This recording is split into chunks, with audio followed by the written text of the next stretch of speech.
चिट्ठी देने के लिए पोस्टमैन ने लड़की के घर का दरवाजा खटखटाया। अंदर दिखा कुछ ऐसा कि वो हैरान रह गया।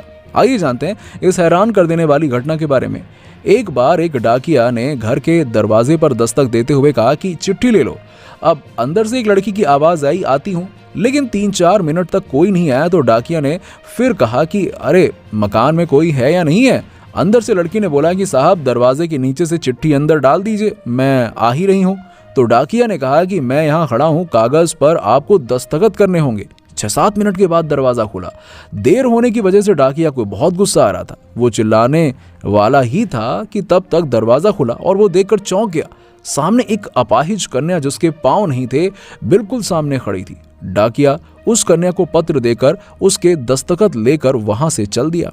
अगली बार से जब भी उसके घर पत्र लेकर जाता तो वो डाकिया उसके घर पर एक बार आवाज देकर चुप हो जाता, तब जब तक कि वो कन्या बाहर नहीं आ जाती।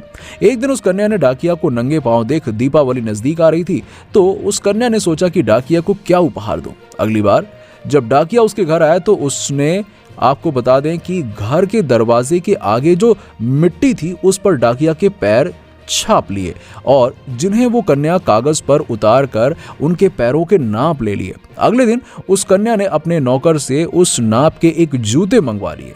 अगले दिन डाकिया ने गली के हर व्यक्ति से उपहार तो मांगा, लेकिन फिर सोचा कि इस बिटिया से क्या उपहार लूं। पर उसने सोचा कि गली में आया हूं तो उससे मिल ही लूं। उसने दरवाजा खटखटाया, अंदर से आवाज आई, कौन हो? तो इसके बाद उस डाकिया ने जवाब दिया, डाकिया हूं। उस लड़की ने अपने हाथ में उस जूते को अच्छे से एक डब्बे में पैक किया और उसे बाहर लेकर आई और दरवाजा खोलते ही कहा, ये लीजिए आपका दिवाली उपहार, आपको ये तोहफा मेरी तरफ से भेंट है। डाकिया ने कहा कि तुम तो मेरे लिए बेटी के समान हो, तुमसे मैं उपहार कैसे ले सकता हूं। कन्या ने आग्रह किया कि मेरे उस उपहार के लिए मना ना करिएगा। जैसे ही डाकिया ने उस डब्बे को हाथ में लिया, कन्या ने कहा कि आप इस डब्बे को घर ले जाकर खोलिएगा।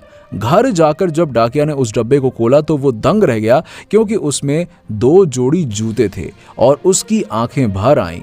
अगले दिन वो अपने ऑफिस पहुंचा और अपने मालिक से कहा कि उसका तबादला फौरन कर दिया जाए। मालिक ने कारण पूछा तो उसने उन जूतों को मेज पर रखते हुए अपनी सारी कहानी सुनाई और भीगी हुई आंखों से कहा कि आज के बाद मैं उस गली में नहीं जा सकती। उस अपाहिज लड़की ने मेरे नंगे पांव को तो जूते दे दिए, पर मैं उसे पांव कैसे दे पाऊंगा। यदि आपको ये कहानी पसंद आई हो तो कमेंट सेक्शन में कमेंट करके जरूर बताइएगा और इस कहानी को अपने सगे संबंधियों और दोस्तों के साथ में ज्यादा से ज्यादा शेयर करें।